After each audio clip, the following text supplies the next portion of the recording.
네, 시청자 여러분 안녕하십니까? 이슈를 더 쉽게 풀어주는 더 뉴스 시작합니다. 이재명 대표가 민주당 당대표가 된 이후 처음 재판에 출석한 가운데 민주당과 정의당이 50억 클럽 관련 특검 법안을 제출했습니다. 새로운 당대표를 뽑는 국민의힘은 오늘 마지막 TV 토론을 갖습니다. 더 정치 시간에 풀어드리겠습니다. 네, 요즘 1인 가구가 늘면서 각자 취향에 따라 다양하게 집을 꾸미고 또 자신 있게 소개하는 분들이 늘고 있습니다. 오늘 더튜브 시간에는 자취남으로 인기를 얻고 있는 1인 미디어 창작자 모시고 자취생활 노하우 알아보겠습니다. 네, 먼저 오늘의 주요 뉴스부터 보시겠습니다. 이재명 더불어민주당 대표가 지난 대선 과정에서 허위 발언을 한 혐의와 관련해 처음으로 재판에 출석했습니다. 국민의힘은 상처가 나면 도려내야 한다며 민주당을 압박했고 민주당은 대장동 특검 법안을 발의하면서 맞대응했습니다. 전당대회를 닷새 앞둔 국민의힘에서는 오늘 당대표 후보들의 마지막 TV 토론회가 열립니다. 내일부터는 곧바로 당원 투표가 시작될 예정이어서 후보들 사이의 여론전이 고조되고 있습니다. 한미 군 당국이 오는 13일부터 23일까지 자유의 방패 연합 연습을 실시합니다. 북한의 핵과 미사일 위협 고도화에 대비한 대규모 연합 야외 기동 훈련이 집중적으로 진행될 예정입니다. 오늘 오전 경남 진주시 서북서쪽 16km 지점에서 규모 3.0의 지진이 발생했습니다. 올해 들어 한반도에서 규모 2 이상의 지진이 발생한 건 이번이 12번째입니다. 아침까지 이어지던 추위가 물러가고 서울 낮 기온이 영상 10도를 넘어서는 등 예년보다 온화한 날씨를 회복했습니다. 주말에도 맑고 온화한 날씨가 이어지면서 건조특보가 더욱 확대돼 산불 예방에 각별한 주의가 필요합니다. 지난 대선 과정에서 허위 발언을 한 혐의로 기소된 이재명 민주당 대표가 오늘 첫 정식 재판에 출석했습니다. 의도적으로 허위 사실을 공표했다는 검찰 공소 사실에 대해서 검찰이 발언을 왜곡했고 대장동 사업 실무자를 몇 번 봤다 해도 아는 사람은 아니었다고 반박했습니다. 현장에 나가 있는 취재기자 연결합니다. 홍민기 기자. 네, 서울중앙지방법원입니다. 이 대표는 지금 혐의를 적극 부인하고 있고요. 법정 상황은 어떻게 진행되고 있습니까? 네, 오전 재판은 점심시간을 조금 넘겨 12시 반까지 진행됐습니다. 10시 40분 재판이 시작된 직후엔 검찰이 이 대표의 공소 사실을 읽었는데요. 20여 페이지 분량의 공소장을 1시간 가까이 읽어내려가며 이 대표의 혐의를 설명했습니다. 이후엔 이 대표 측의 반박이 이어졌습니다.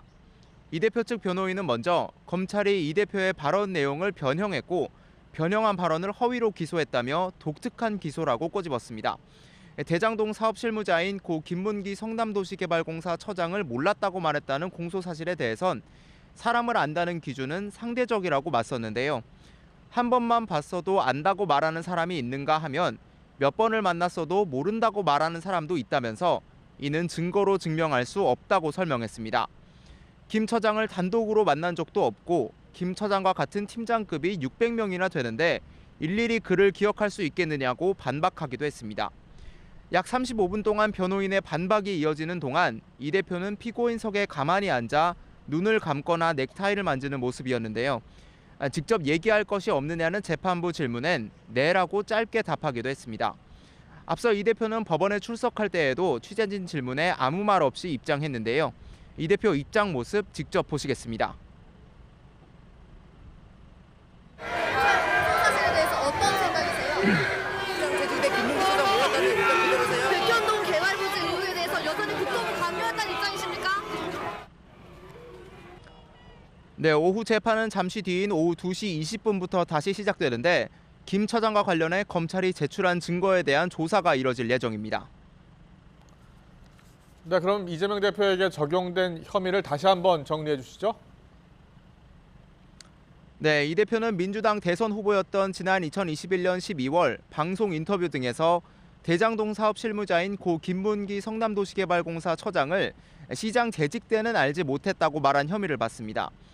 또 같은 해 10월 경기도 국정감사에서 백현동 한국식품연구원 부지 용도를 변경해 민간업자들에게 특혜를 준 거 아니냐는 질문에 국토교통부가 요청한 것이라고 허위 답변한 혐의도 적용됐습니다.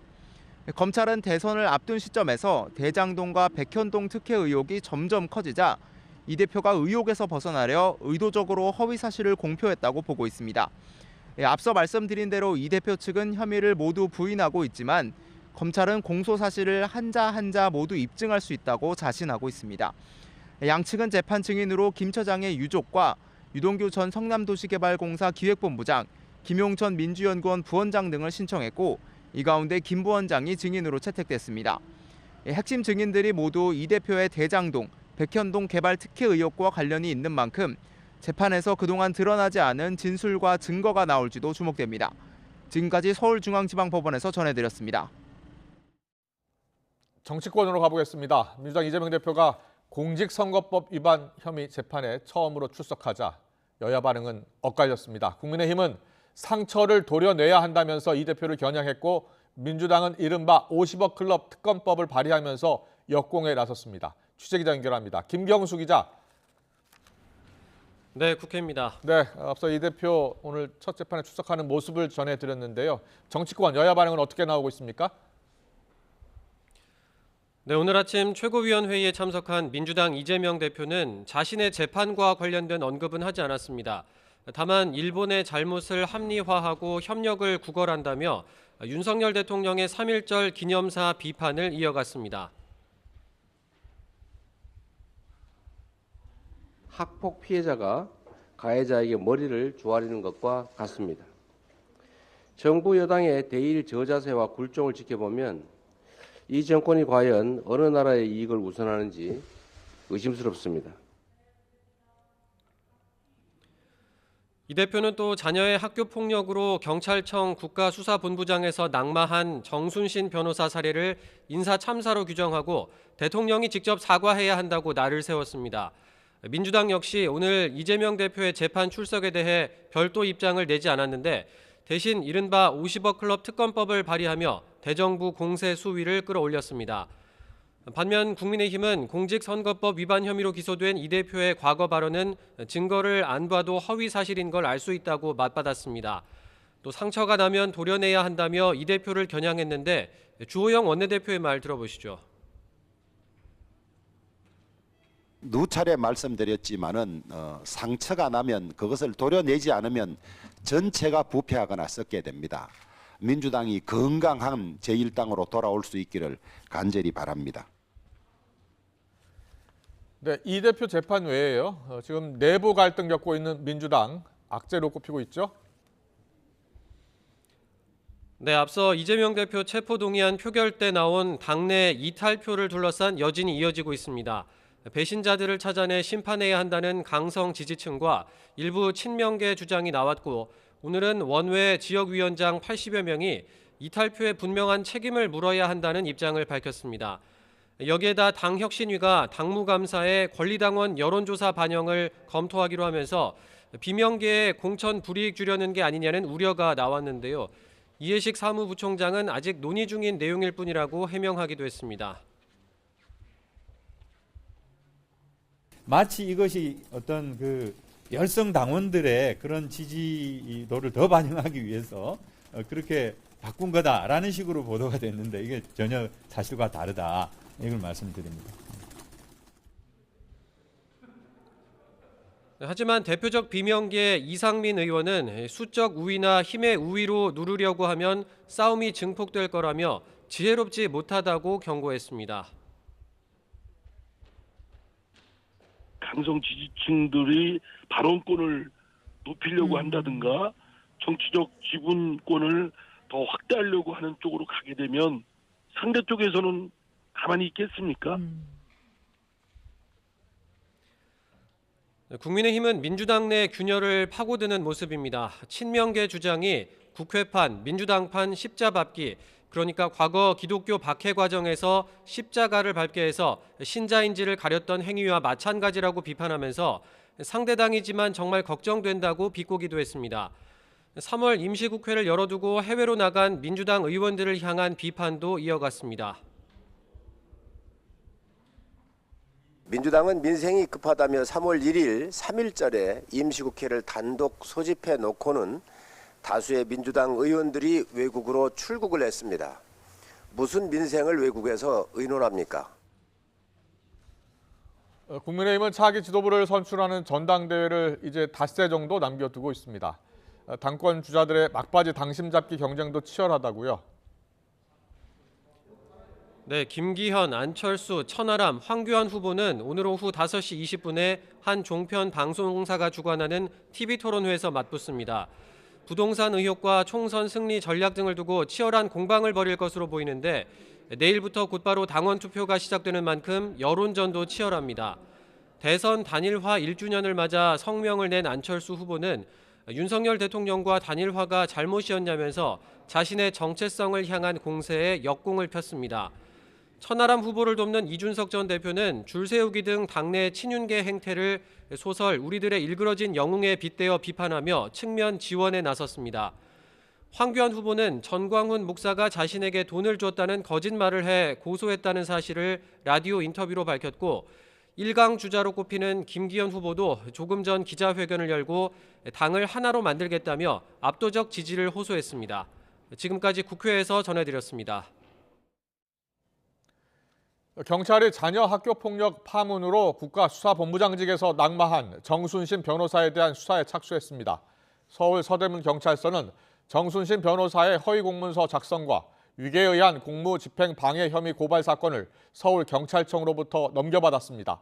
앞서 지난달 27일 시민단체인 서민민생대책위원회는 정 변호사가 공직 예비후보자 사전질문서 가운데 본인을 비롯한 배우자와 직계 좀비속이 엮인 민사, 행정소송이 있느냐는 질문에 거짓으로 답했다며 서울청에 고발장을 냈습니다. 정순신 변호사의 아들로부터 학교 폭력을 당한 학생이 정상적인 학업을 하지 못해 졸업 이듬해에도 대학에 진학하지 못한 것으로 확인됐습니다. 정 변호사 아들이 다녔던 강원 유명 자유령사립고 확인 결과 피해 학생인 동급생 A씨는 지난 2020년 2월 자사고를 졸업했지만 이듬해 3월까지도 대학에 진학하지 못했던 것으로 나타났습니다. A씨는 학교폭력 피해 이후인 지난 2018년과 2019년 2, 3학년 기간에도 결석을 반복하는 등 학교 생활을 힘겨워했던 것으로 전해졌습니다. 또 정 변호사 아들로부터 비슷한 언어폭력을 당한 또 다른 피해 학생 B씨는 학교폭력 이후인 지난 2018년 학교를 떠나 해외로 나간 것으로 알려졌습니다. 한미연합군사훈련 이른바 자유의 방패 연습이 오는 13일부터 23일까지 11일 동안 진행됩니다. 이번 연습은 북한이 핵 미사일 위협을 고도화할 경우를 대비해서 연합 상륙훈련 같은 대규모 야외 기동훈련이 집중적으로 시행될 예정입니다. 취재기자 연결해서 자세한 소식 들어보겠습니다. 신현준 기자. 네, 신현준입니다. 네, 이런 대규모 실기동 한미연합연습, 문재인 정부 때 중단됐다가 다시 부활한 거죠? 네, 그렇습니다. 한미 군당국은 연합 방위태세 확립을 위해서 오는 13일부터 23일까지 10하루 동안 자유의 방패 연합연습을 시행한다고 공동 발표했습니다. 한미는 이번 연습이 북한의 핵 미사일 고도화와 최근 일어난 전쟁 등 변화하는 위협과 달라진 안보 환경을 반영해 동맹의 대응 능력을 한층 더 강화할 것이라고 밝혔습니다. 이를 위해서 연대급 이상의 쌍용 연합 상륙훈련과 연합 특수작전훈련 등 20여 개의 훈련을 집중적으로 진행합니다. 연합 야외 기동 훈련을 과거 독수리 훈련 이상 수준으로 확대 실시한다는 계획입니다. 독수리 훈련은 북한의 후방 침투에 대비해 실시하는 야외 기동 훈련으로 전국급, 다시 말해 국가 총력전 개념의 연합 연습입니다. 문재인 정부 당시 남북 화해 분위기에 맞춰서 2018년을 끝으로 중단됐다가 5년 만에 부활한 겁니다. 이번 연습에는 미 항공모함이 참가하는 연합 항모 강습단 훈련과 한미일 미사일 경보 훈련도 함께 진행될 것으로 보입니다. 또 미 핵추진 항공모함 니미츠호를 비롯해 탄도미사일 탐지와 요격 기능이 있는 이지스 구축함, 토마호크 미사일을 탑재한 핵추진 잠수함 전개도 예상됩니다. 한미는 이번 연습 기간 집중적으로 시행하는 연합 야외 기동 훈련을 전사의 방패 연합 야외 기동 훈련이라고 이름을 붙였습니다. 이는 대한민국을 방어하기 위한 연합 방위 태세를 확고히 하겠다는 한미 연합군의 능력과 의지를 상징한다고 강조했습니다. 앞서 북한은 지난달 중순 한미가 예고했던 연합 훈련을 실행에 옮기면 지금까지 보지 못했던 전례 없는 강력한 대응에 직면하게 될 것이라고 위협했는데요. 양국군은 이에 따라 북한의 도발 가능성에 대비해 대북 감시와 경계 태세를 격상 강화한 가운데 훈련을 시행할 것으로 알려졌습니다. 지금까지 통일외교안보부에서 YTN 신현주입니다. 북한 군축 문제를 논의하는 유엔 회의장에서 북한 핵실험과 미사일 도발 문제를 놓고 남북 대표가 공방을 벌였습니다. 주용철 주 제네바 북한 대표부 참사관은 유엔 제네바 사무소에서 열린 유엔 군축 회의에서 결코 핵을 포기할 수 없다며 비핵화를 먼저 하라는 식의 어떤 협상에도 응하지 않을 것이라고 말했습니다. 북한의 국방력 강화 조치는 국제법규와 유엔 헌장을 지키는 정당한 자위권 행사라며 남북 군사훈련이 북한의 안보를 심각하게 위협하고 있다고 주장했습니다. 이에 대해 김일훈 주 제네바 한국 대표부 참사관은 유엔 안보리 결의가 만장일치 합의라는 사실을 강조하며 북한이 불법적 군사활동과 도발을 남 탓으로 돌리는 건 무책임한 구실이라고 비판했습니다. 미국 정부가 북한과 중국 등의 사이버 위협에 대비하기 위한 새로운 국가 사이버 안보 전략을 발표했습니다. 백악관은 북한을 비롯해서 중국과 러시아, 이란을 주요 사이버 위협 국가로 명시하고 적대 행위자는 파괴하고 해체하겠다며 강력한 대응을 선언했습니다. 김진호 기자가 이 소식 취재했습니다.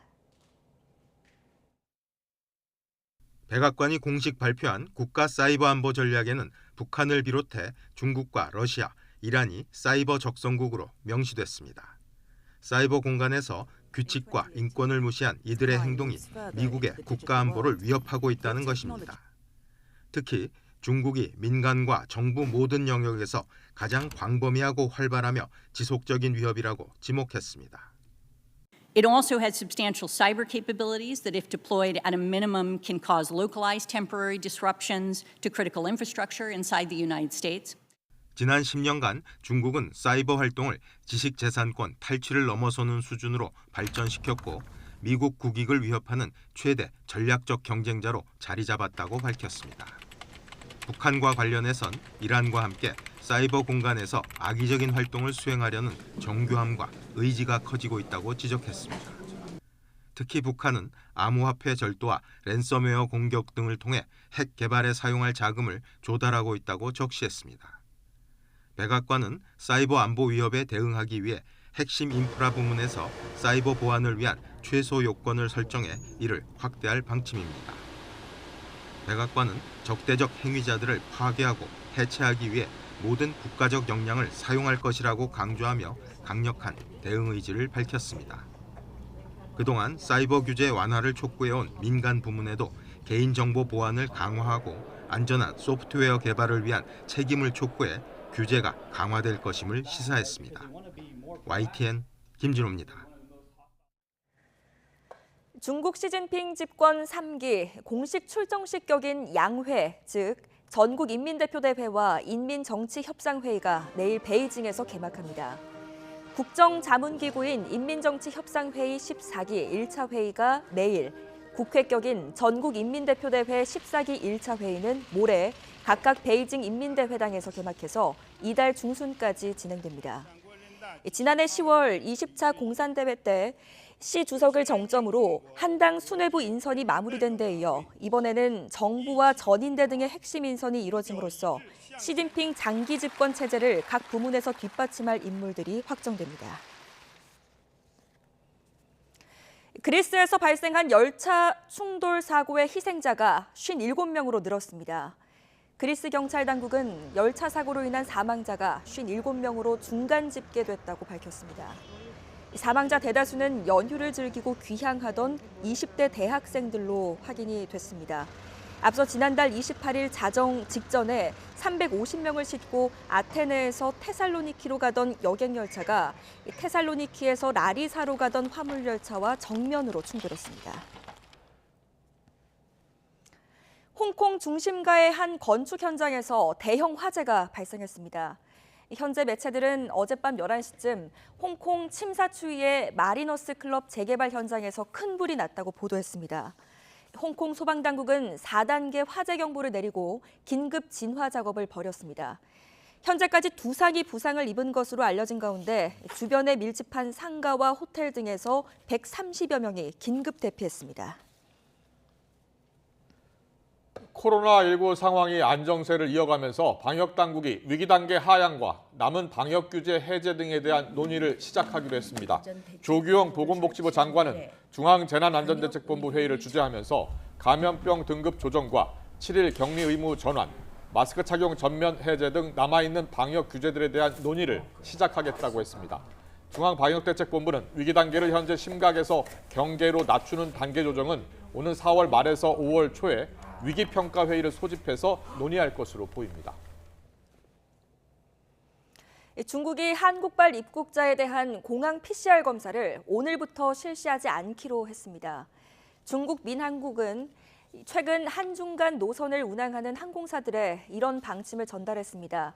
이는 우리 정부가 1월 2일부터 실시해왔던 중국발 입국자에 대한 도착 후 PCR 검사를 지난 1일부터 폐지한 데 따른 상응 조치로 풀이됩니다.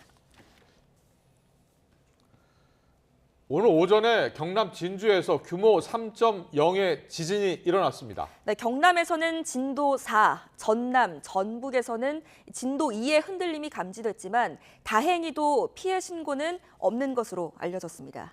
취재기자 연결해서 자세한 내용 알아보겠습니다. 김민경 기자. 네, 문화생활과학부입니다. 네, 이번 지진 규모가 3.0이라고 하는데요. 어느 정도 강도입니까? 네, 올해 일어난 12차례의 지진 가운데 두 번째로 강한 겁니다. 지진은 오늘 오전 11시 26분 경남 진주시 서북서쪽 16km 지역에서 일어났습니다. 규모는 3.0, 진원의 깊이는 8km로 분석됐습니다. 이번 지진으로 경남 지역에서는 진도 4, 전남과 전북 지역에서는 진도 2의 흔들림이 감지됐습니다. 진도 4면 실내에서 많은 사람이 느끼고 그릇과 창문 등이 흔들리는 정도고요. 진도 2는 조용한 상태나 건물 위층에 있는 소수의 사람만 느끼는 정도입니다. 경남 소방본부에 따르면 현재까지 피해 사례가 접수된 것은 없었고 지진 관련 문의 전화가 26건 접수됐다고 합니다. 이번 지진은 지난 1월 인천 강화에서 일어난 규모 3.7의 지진에 이어 두 번째로 강했습니다. 이번 지진 주변에서는 과거에도 지진이 많았는데요. 반경 50km 내에서 1973년 이후 발생한 규모 2.0 이상 지진은 모두 37차례며 이 가운데 가장 강한 것은 1993년 7월 8일 규모 3.6 지진입니다. 지금까지 YTN 김민경입니다. 건조한 날씨 속에 산불이 연일 발생하고 있습니다. 오늘 새벽 0시 16분쯤 충남 당진시 시곡동에 있는 야산에서 불이 났습니다. 산림당국은 산불 진화 장비 8대, 산불 진화 대원 29명을 투입해 35분 만에 큰 불길을 잡았습니다. 이 불로 다친 사람은 없었습니다. 오늘 오전 8시쯤 강원도 정선군 임계면 도전리에 있는 주택 창고에서 불이 났습니다. 불은 창고를 태운 뒤 인근 산으로 옮겨 붙었으며 헬기 한 대가 투입해 30여 분 만에 불을 껐습니다. 산림당국은 산림 0.03헥타르가 소실된 것으로 추정하고 있습니다. 어젯밤 9시 50분쯤에는 경남 하동군 양보면 야산에서 불이 났다가 1시간 반 만에 꺼졌습니다. 다친 사람은 없었지만 산림 0.1헥타르가 탔습니다. 산림당국은 산 정상에 있는 태양열 발전소 인근에서 불이 시작된 것으로 추정하고 있습니다. 어제 오후 3시 20분쯤 경북 김천시 계령면 간문산에서도 불이 났습니다. 불길이 쉽게 잡히지 않으면서 불이 난 곳 주변에 살던 주민 100여 명은 한때 마을회관 등으로 대피했습니다. 산림당국은 한때 담당 소방서 인력과 장비를 모두 동원하는 산불 1단계를 발령해서 진화 작업에 나섰고 불은 3시간 반 만에 모두 꺼졌습니다. 여러 폭행 의혹에 휩싸인 MBN 불타는 트롯맨 출연자 황영웅 씨가 프로그램에서 결국 하차했습니다. 황영웅 씨는 사회관계망 서비스에 제작진과 상의 끝에 불타는 트롯맨 경연을 끝마치려고 한다고 밝혔습니다. 황 씨는 불타는 트롯맨의 우승 후보로 거론됐지만 과거 술자리 폭행과 학교 폭력, 데이트 폭력 의혹이 잇따라 제기되면서 하차 요구가 거세졌습니다. 트로트 경연 TV 프로그램에서 제작진이 특정 참가자에게 특혜를 줬다는 의혹이 제기돼 경찰이 사실관계 확인에 나섰습니다. 서울 중부경찰서는 위계에 의한 업무방해 혐의로 MBN 오디션 프로그램 불타는 트롯맨 제작진 등을 수사해달라는 진정서를 접수해서 입건 전 조사에 착수했습니다. 이 프로그램에서는 특정 참가자와 같은 회사에 소속된 가수가 심사위원으로 결승전 평가를 진행했다는 특혜 의혹이 제기됐습니다. 지난해 생후 9달 된 원아의 얼굴에 이불 등을 덮어서 숨지게 한 혐의로 구속된 어린이집 원장이 재판에 넘겨졌다는 소식을 전해드렸습니다. 돌도 안 지난 아들을 떠나보낸 부모님은 하루하루를 큰 고통 속에서 보내고 있습니다. 김철희 기자가 직접 만나고 왔습니다. 베트남에서 온 보티뇽 씨 부부는 어둠이 내리는 밤이 무섭습니다. 부부의 악몽이 시작된 건 지난해 11월 10일. 태어난 지 9개월 남짓 지난 아들 천동민 군이 세상을 떠난 바로 그날부터입니다. 이후 거의 매일 밤 꿈에 아이가 나타나 도와달라고 소리를 칩니다. 아기 사고 후에 얘가 밤에 못 자요. 매번 처음 자서 아기 나와. 등게 아기 여기. 엄마 도와주세요. 엄마 집에 못해요.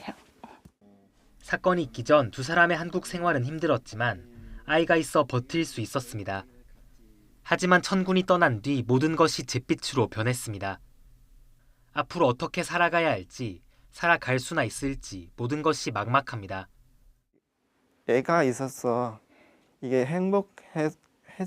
행복했잖아요. 힘든지만 전심이 하고 이거 그냥 천군을 학대해 숨지게 한 건 어린이집 원장 김모 씨입니다. 대학원 수업과 생계를 병행해야 하는 탓에 천군을 어린이집에 맡겼는데 단 일주일 만에 벌어진 일입니다. 아이가 낮잠을 길게 자지 않아 귀찮겠다는 게 원장이 밝힌 이유였습니다. CCTV 등을 통해 살펴본 결과 원장은 14분 동안 천군 위에 이불과 쿠션을 덮어 질식하게 했는데 이후로도 3시간 동안 아무런 조치 없이 내버려 뒀습니다. 원장의 학대는 그날 한 번이 아니었습니다. 조사 결과 원장은 아이를 맡은 다음 날부터 손이나 무릎으로 몸을 누르는 등 무려 25번이나 학대를 이어온 것으로 드러났습니다. 또 수사 과정에서 다른 원아 2명에 대해서도 신체적 학대를 가한 것으로 확인됐습니다. 분노가 들끓는 가운데 원장에 대한 첫 재판이 지난달 열렸습니다. 재판에 등장한 원장은 변호인을 통해 공소 사실을 인정하고 피해자에게 진심으로 죄송한 마음이라면서도 살인의 고의는 없었다며 혐의를 부인했습니다. 하지만 진심으로 죄송하다는 말과 달리 천군의 부모님은 원장으로부터 미안하다는 말 한 번 듣지 못했습니다. 혹여나 아들의 목숨을 앗아가고도 합당한 죗값마저 치르지 않는 건 아닐까 가슴이 떨려옵니다. 부모가 바라는 건 진심 어린 사과와 제대로 된 처벌뿐입니다. 희망해. 제발 우리 아이들 놀아주세요. 아무것도 필요 없어요. 모두 엄마 애기 너무 보고 싶어요. YTN 김철입니다. 새벽 시간 경기도 시흥시에 있는 편의점에서 강도 사건이 발생해 경찰이 달아난 용의자 추적에 나섰습니다. 경기 시흥경찰서는 오늘 새벽 2시쯤 시흥시 정왕동에 있는 편의점에 강도가 들어왔다는 직원의 신고를 접수했습니다. 강도는 흉기로 직원을 위협해 현금 50여만 원을 빼앗아 도주했고 직원은 다치지 않은 것으로 파악됐습니다. 2주 가까이 연락이 끊긴 채 홀로 집에 쓰러져 있던 여성이 무사히 구조됐습니다. 서울 관악경찰서는 어제 서울 신림동에 거주하는 30대 여성 A씨를 구조했다고 밝혔습니다. A씨는 지난달 19일쯤 화장실을 가다가 갑자기 어지러움을 느끼고 쓰러진 것으로 파악됐습니다. 이후 충남에 거주하는 아버지가 A씨와 연락이 닿지 않자 딸과 연락이 안 된다고 경찰에 신고했습니다. 경찰은 A씨가 구조되기 전까지 아무것도 먹지 못했지만 생명에는 다행히도 지장이 없는 상태라고 설명했습니다. 개학 첫날 학교에서 석유 난로를 피우다가 어지럼증과 호흡곤란 증상을 보여 병원으로 옮겨진 고등학생들이 모두 무사히 귀가했습니다. 어제 오후 3시 20분쯤 대전 중구에 있는 한 여자고등학교에서 2학년 학생 19명이 어지럼증과 호흡곤란 증상 등을 보여 병원으로 옮겨졌습니다. 교육청은 학교 시설 공사 관계로 일부 교실 중앙 난방이 중단돼 창고에 보관 중이던 석유난로를 틀었다가 사고가 났다고 설명했습니다. 맘스터치가 오는 7일부터 햄버거 가격을 평균 5.7% 올린다고 밝혔습니다. 대표 메뉴인 싸이버거 단품은 4,300원에서 4,600원으로 6.9% 오르고 불고기 버거는 3,900원으로 11.4% 인상됩니다. 앞서 맥도날드는 지난달 중순 일부 메뉴 가격을 평균 5.4% 올렸고 롯데리아도 제품 가격을 5.1% 인상했습니다. 금융당국이 시중은행들의 과점 피해를 막기 위해서 신규 은행을 추가 인가하거나 보험 등 비은행권의 진입을 허용하는 방안을 본격적으로 논의하기 시작했습니다. 금융위원회는 은행권 관행 제도 개선 실무작업반 1차 회의를 열고 은행권 경쟁 촉진, 구조 개선과 관련해서 이 같은 방안을 논의했습니다. 신규 은행 추가 인가에 대해서는 인가 세분화와 소규모 특화은행 도입, 인터넷 전문은행, 시중은행의 추가 인가, 또 저축은행의 지방은행 전환, 지방은행의 시중은행 전환 등이 언급됐습니다. 또 은행과 비은행 간 경쟁 촉진 방안으로는 카드사의 종합지급 결제 허용, 증권사의 법인 대상 지급 결제 허용 등이 논의됐습니다. 일본의 수도 도쿄의 2월 소비자 물가 상승세가 13개월 만에 둔화됐습니다. 일본 총무성이 발표한 도쿄 23구의 지난달 소비자 물가 지수는 지난해 같은 달과 비교하면 3.3% 상승했습니다. 올해 1월 도쿄 소비자 물가 지수가 지난해 같은 달에 비해 4.3% 상승한 것과 비교하면 상승률이 1%포인트 하락한 겁니다. 결국 일본이 올해 여름쯤에 후쿠시마에서 방사능 오염수를 방류합니다. 오염수가 우리 영해로 유입되는 사례는 3중 점검 체계로 감시가 이루어지고 있는데요. 오염수 전파가 우려되고 있는 선박 평형수를 통한 경우도 2중 검사로 차단하기로 했습니다. 이승윤 기자가 현장 취재해 왔습니다. 지난 2011년 일본 후쿠시마 원전 사고 이후 원전 오염수가 국내로 선박 평형수를 통해 전파될 것이란 우려는 꾸준히 제기돼 왔습니다. 선박 평형수는 배에서 짐을 내릴 때 배의 균형을 잃지 않도록 물을 주입하고 배에서 짐을 실을 땐 배에 주입했던 물을 배출하는 걸 의미합니다. 후쿠시마 인근에서 선박 평형수를 주입한 배가 국내로 입항해 배출하면 원전 오염수의 전파 매개체로 작용할 수 있기 때문입니다. 정부는 일본 후쿠시마에서 오염수가 방류되고 나면은 그 인근에서 선박 평형수를 입수한 선박에 대해서는 전수 방사능 오염 조사를 실시하기로 했습니다. 오는 6월 이후로 예상되는 오염수 방류 이후에는 후쿠시마현과 그 인근의 아오모리, 이와테, 이바라키, 미야기, 치바 등 5개 현에서 국내로 입항하는 선박은 우리나라에서 최대한 멀리 떨어진 일본 수역에서 선박 평형수를 교환해야 합니다. 1차로 국내 입항 전엔 방사능 농도 분석이 1시간 안에 가능한 이동형 측정 장비로 검사받아야 합니다. 6개 현에서 평형수를 주입해서 국내에 입항한 선박의 경우에는 이동식 방사능 측정 장비를 통해서 방사능 여부를 저희가 확인을 해서 1시간 이내로 확인을 해서 하역 작업 여부를 판단하고요. 2차로는 14일 동안 시료를 정밀 분석해 추적, 감시하는 방안이 추진됩니다. 이동형 측정 장비에서 혹시 놓칠 수 있는 방사능 오염 여부를 확실히 다시 확인하겠다는 차원입니다. 부산 앞바다에서 YTN 이승윤입니다. 이런 가운데 도쿄전력이 후쿠시마 오염수 방류시설 공사를 올해 봄까지 끝낼 예정입니다. 후쿠시마 제1원전 운영사인 도쿄전력은 해양 방류에 필요한 시설 공사와 관련해서 봄 무렵 공사 완료를 목표로 하고 있다며 공사가 순조롭게 진행되고 있다고 밝혔습니다. 현지 언론은 실제 방류 개시가 6월 이후 여름쯤이 될 것으로 예상하고 있습니다.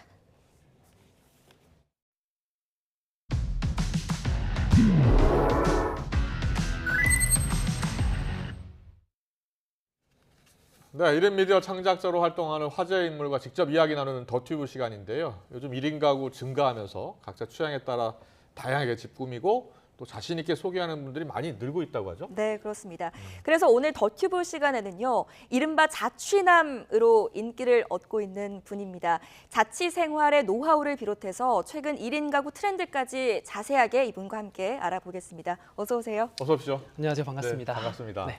간단히 자기소개 부탁드릴게요. 안녕하세요. 저는 이제 유튜브에서 네. 이제 자취남이라는 채널과 이제 결혼한 분들의 삶을 담고 있는 이제 유부남이라는 채널을 운영하고 있는 정성권이라고 합니다. 네. 네. 1인 가구 생활을 이제 취재하시는 거잖아요? 네. 네, 촬영하시고. 그렇죠. 어떻게 찍게 됐습니까? 일단은 처음에는 이제 제가 자취하면서 일어나는 일들을 찍었어요. 예를 들면 이제 뭐 즉석밥만으로 이제 자취가 가능한가, 혹은 밥솥을 사야 되는가, 예. 이런 좀 현실적인 걸 좀 찍었었는데, 그랬군요. 이제 우연하게 친구 집을 찍게 됐고, 예. 이게 좀 반응이 되게 좋았었어요. 네. 네, 그래서 이건가 해서 이제 신청을 그때부터 한 분씩 받아서 촬영을 한 게 예. 지금까지 한 3년, 4년째 이제 찍고 있는 겁니다. 네. 제가 오늘 뵙기 전에 영상을 여러 개 공부하고 왔습니다. 네, 근데 보통 집 소개 영상이라고 하면 비어 있는 집을 보통 소개를 하시잖아요. 그쵸. 그런데 지금 운영하고 계시는 채널에는 사람들이 살고 있는 집을 소개를 하시더라고요. 네, 이게 저는 좀 다른 점을 이제 네. 굳이 뽑자라고 하면은 그 영어로 표현하면 하우스와 홈의 차이인 것 같아요. 아. 빈집을 하우스라고 표현하면 네. 내가 이제 나의 취향이 묻어나 있는 걸 홈이라고 저는 표현을 하고 있거든요. 예. 그래서 똑같은 레이아웃의 집이어도 내가 어떻게 사느냐에 따라서 그게 모양이 달라지니까 그렇군요. 그런 걸 좀 예. 담고 있습니다. 알겠습니다. 어떻게 사느냐. 한번 지금 화면에 나오고 있는 그 1인 가구요. 네네. 잠깐 보여주실래요? 그 1인 가구부터 한번 짚고 넘어가겠습니다. 자, 저 가구는 어떤 분이 지금 소개하고 있는 영상입니까? 저분은 이제 40대 분이셨고 이제 네. 기자 생활을 이제 하고 계신 분이었는데 예. 사실은 자취라고 하면은 20대 때 혹은 30대 초반에 결혼하기 전에 이제 원룸에서 그렇죠. 사는 게 자취 아닌가? 네. 라고 이제 저도 사실 생각을 많이 했었는데 저분 이제 연세도 이제 40대에 가까우시고 혼자 내 취향을 고스란히 드러내서 이제 살고 계신 거예요. 어떤 특징이 있던가요?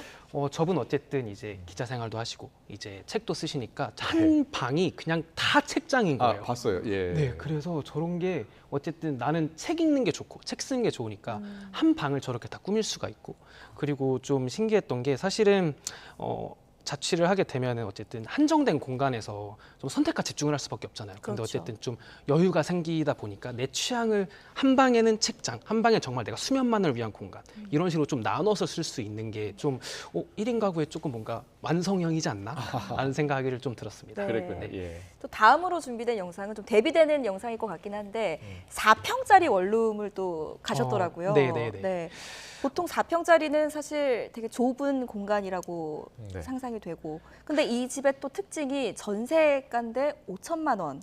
그렇죠. 제가 네네. 아무리 다녀봐도 사실 그 가격에 이런 원룸을 찾기는 어렵더라고요. 그죠. 네. 네. 이게 사실은 3평, 4평 거기가 이제 우리가 사실은 흔히 생각하는 이제 자취라고 그렇죠. 이제 생각했을 때 이제 저 공간이 살고 계신데 4평입니까?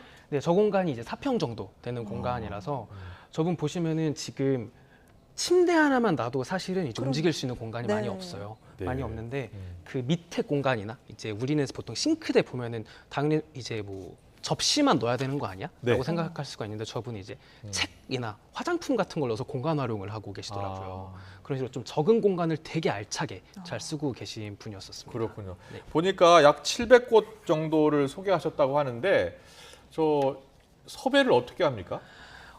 저는 섭외면은 보통 이제 제가 이제 촬영 혹시 가능할까요? 예, 라고 예. 이제 하는데 저는 이제 다 100%까지는 아니고 99%는 이제 신청을 받아서만 하고 있어요. 그럼 자기 집을 소개하고 싶다라고 연락이 오는 겁니까?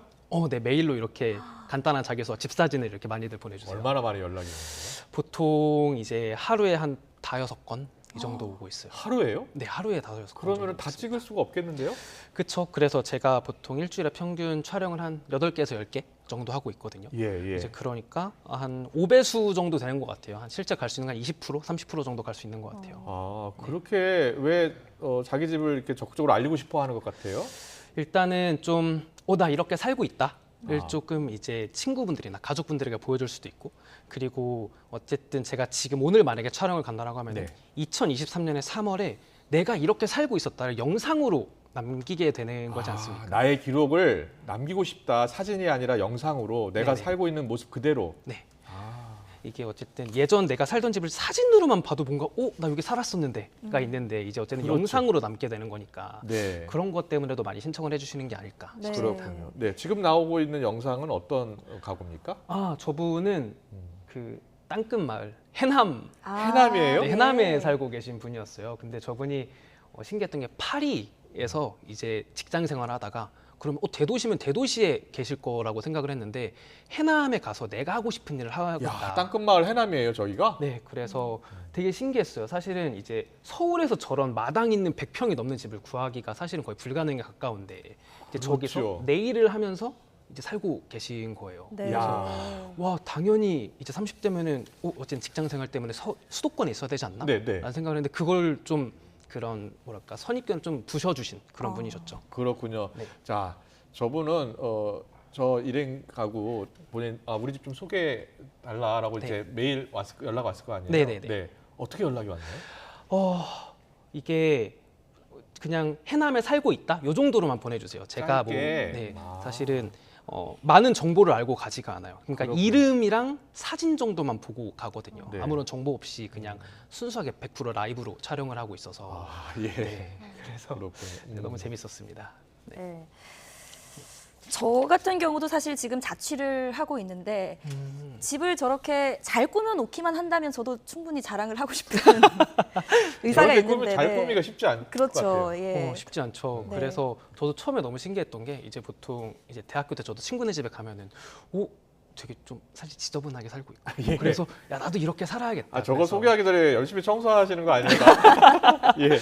그렇죠. 그런 것도 있는데 생각보다 내가 좋아하는 것들을 집에다가 놓고 정말 나의 공간이라고 네. 생각해서 정말 잘 살고 계신 분들이 진짜 많더라고요. 예. 네, 그런 것들을 전 촬영하면서 좀 많이 저희가 느껴봤습니다. 모실 때 자취생활 노하우를 좀 알려드리고 싶다라고 해서 또 모신 이유 가운데 하나예요. 네네. 다니다 보면 직접 막 서랍도 열어보시고 막 네네. 새로운 뭐 기구 같은 것도 가구도 소개해주시고 하던데요.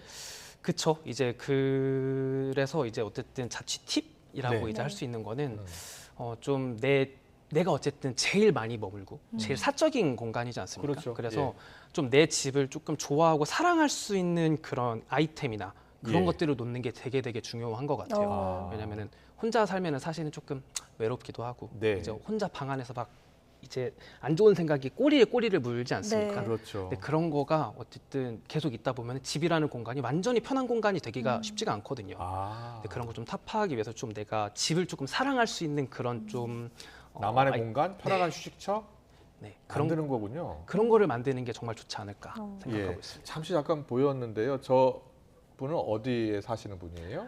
저분은 제 예. 기억에는 잠실 쪽에 살고 계신 분이었는데 저게 올해 자취방으로 꼽은 집이죠? 네, 예. 맞습니다. 저도 이분 집이 기억이 나는 게 네. 집에 굉장히 신기한 것들이 많더라고요. 저 네. 이제 흔히 볼 수 없는 뭐 홈 시어터도 있고요. 예. 저 이제 뭐 마작 테이블 그리고 이제 레이싱 게임 할 수 있는 네. 이제 그런 게 있는데 제가 사실은 썸네일이나 제목을 만들 때 자극적이게 만드는 걸 되게 안 좋아해요. 그렇군요. 네, 근데 그래서 그런- 스스로 소개를 굉장히 퓨어한 채널이다 이렇게 하시더라고요. 많이 보셨군요. 네. 네. 그런데 뭐 올해 자취방이라고 표현한 게 저분한테 제가 그래서 여쭤봤어요. 혹시 이 집에 더 들어올 취미 생활 같은 게 있을까요? 하는데 네. 완성형이라고 하더라고요. 그게 너무 멋있었어요. 그러니까 내가 온전히 뭘 좋아하고 뭐에 관심 없는지를 완벽하게 알고 이야. 이제 더 이상 들어올 게 없는 거예요. 저분은 게임도 좋아하시는 것 같던데요? 네, 맞아요. 예. 게임과 이제 뭐 보고 이제 보드 게임하고 이런 걸 좋아하시는데 어쨌든 그런 거를 좋아하는데 막 이제 옷이나 이제 뭐 꾸미고 이런 거에는 사실 별로 관심이 없는 거죠. 선택과 예. 집중이 되게 확실하고 이런 게 되게 인상 깊었던. 자, 해외 사례 좀 짚어볼까요? 뭐 뉴욕도 가보시고 뭐 일본도 가보시고 해서 1인 가구 다 취재하셨더라고요? 네네네. 네, 많이 뉴욕 갔다 좀 왔습니다. 소개해 주세요. 일단 뉴욕 같은 경우는 제일 이제 많은 분들을 이제 만나 뵀지만 예, 제일 예. 기억에 남는 게 그 3남매가 지금 이제 보이는 네, 소개해 저 주신 집입니다. 영상이죠? 네. 예. 저 집에서 이제 3남매가 이제 같이 살고 계셨는데 저기가 사실 뉴욕이 굉장히 비싼 곳이지 그러잖아요. 않습니까? 비쌀 것 같아요. 얼마예요? 저기가 예. 코로나 때 정말 싸게 들어갔을 때가 400만 원이라고 했었어요. 월세가 400만 원이요. 월세가 예. 400만 원. 근데 아마 지금은 한 1.5배, 2배 가까이 아마 됐겠죠. 그런데 이제 저렇게 너무 비싸니까 이제 혼자 살 수도 있지만 네. 이제 가족들끼리 이제 같이 모여서 저분들이 다 남매. 네, 남매로 이제 같이 모여서 이제 사는 이제 그런 그런데 것 같습니다. 해외에서는 사실 전세 제도가 없잖아요. 그렇죠. 그럼 월세에 대해서 어떻게 좀 받아들이나요? 이게 어쨌든 아예 그 전세라는 개념을 모르니까 네. 월세를 내는 게 어떻게 보면 좀 당연한 느낌으로 조금 그렇군요. 받아들였던 것 같아요. 우리나라에서는 월세 살면 그거 아깝지 않아? 그렇죠. 차라리 라는 게 전세로 들어가지. 그렇죠. 이렇게, 근데 네. 거기는 전세라는 개념이 전세 없으니까 제도가 없으니까. 월세 뭐 그냥 내는 거죠. 뭐 네. 이렇게 말씀을 하시더라고요. 자, 맨해튼, 뉴욕 맨하튼이잖아요. 되게 비싼 곳인데 임대료 400만 원이면 이게 가능한가 이런 생각도 들어요. 그렇죠. 사실은 저도 그 금액을 듣고 400만 원이면은 사실 우리나라의 웬만한 이제 월급보다도 그렇잖아요. 높은 예. 금액이지 않습니까? 근데 어쨌든 저기는 저런 집들이 사실은 되게 많으니까 네. 그래서 저기는 쉐어하우스나 혼자 사시는 분들 둘, 셋 이제 같이 사시는 분들이 되게 많더라고요. 네. 자, 일본도 가셨더라고요. 네네. 미나토구라는 구에 가서 월세집을 구경을 하셨는데 여기에는 화장실과 욕실이 구분이 되어 있더라고요. 화장실에 정말 진심이더라고요. 일본이라는 아, 나라가. 네. 지금 저 곳인가요? 예. 네, 저곳인데 사실 처음에는 되게 신기하다. 왜 욕실과 화장실을 이렇게 나눠서 이렇게 크게 만들까요? 저거는 네. 지금 변기 위에 그 네, 물만 있는 곳이고. 네, 뭐 손을 씻을 수 있는 장치가 따로 되어 있는 건가요? 네, 그러니까 변기 방과 욕실이 따로 있어요.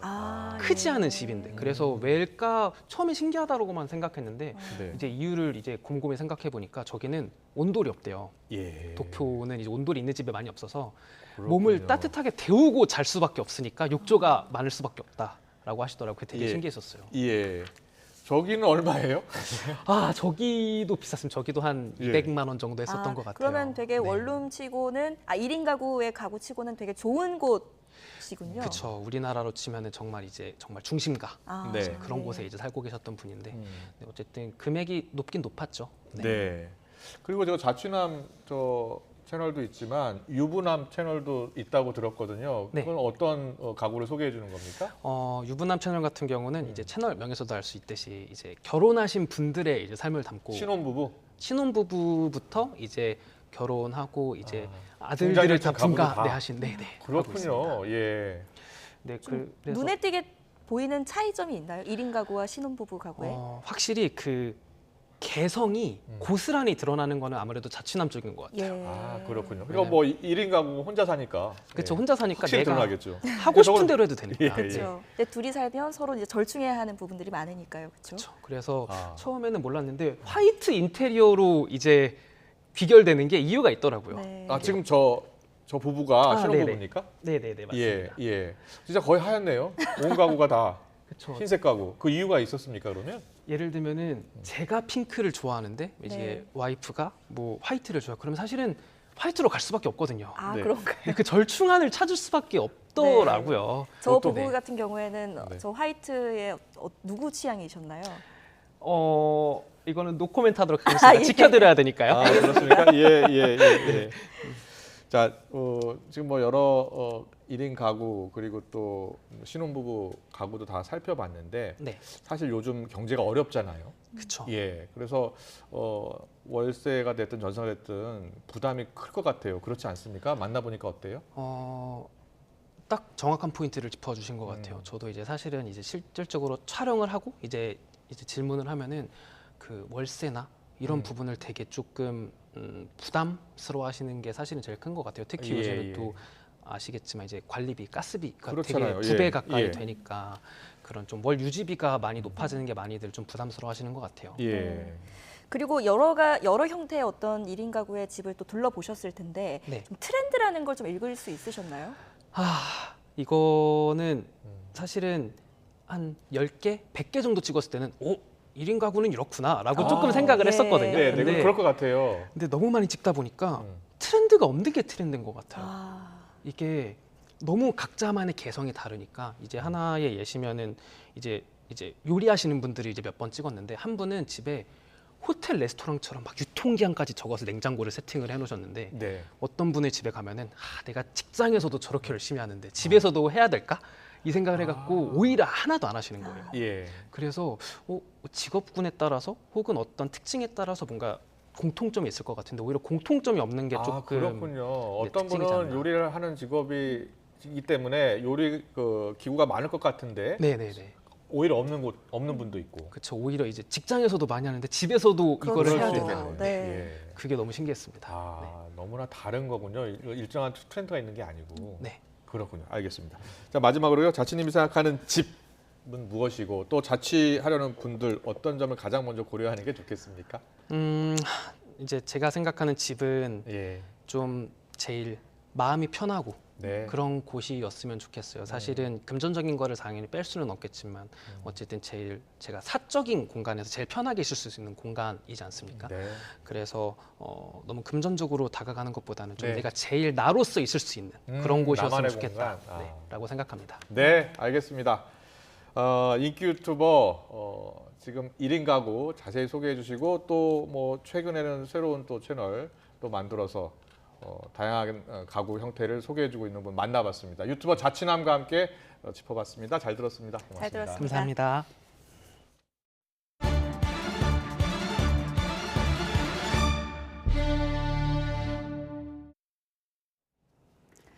최근 10년 동안 청소년들의 비만 유병률이 2배 이상 증가한 것으로 나타났습니다.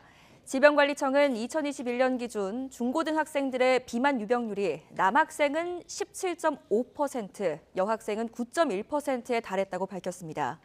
이는 10년 전인 2011년의 비만 유병률인 남학생 6.8%와 여학생 4.2%에서 각각 2.6배와 2.2배씩 증가한 겁니다.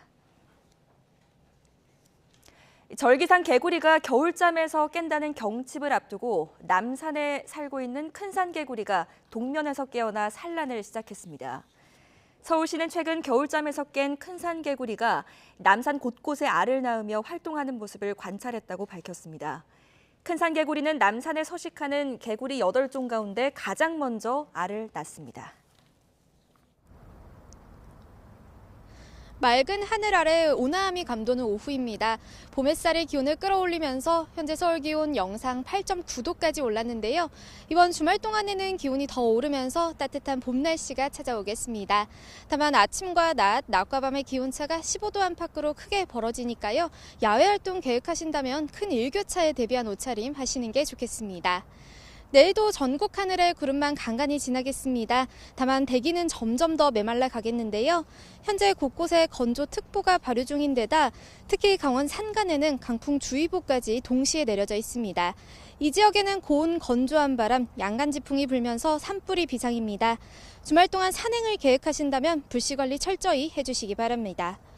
내일 아침 대부분 영상권을 보이며 크게 춥지 않겠습니다. 서울 3도, 대구 2도, 부산 5도가 예상됩니다. 내일 낮 동안에도 기온이 15도 안팎까지 껑충 올라 포근하겠습니다. 서울 14도, 대전 16도, 광주 17도로 오늘보다 1에서 3도가량 높겠습니다. 휴일에도 따뜻한 봄 날씨가 이어지겠지만 일교차가 크게 벌어지겠고요. 당분간 맑고 건조한 날씨는 계속될 전망입니다. 지금은 대기질이 양호한 편입니다. 하지만 밤부터는 중국발 스모그가 유입되면서 중부지방의 공기가 점차 탁해지겠습니다. 내일은 중부와 영남 지방을 중심으로 초미세먼지 농도가 짙게 나타날 것으로 보이니까요. 최신 미세먼지 정보를 잘 확인해 주시기 바랍니다. 지금까지 YTN 원희다입니다.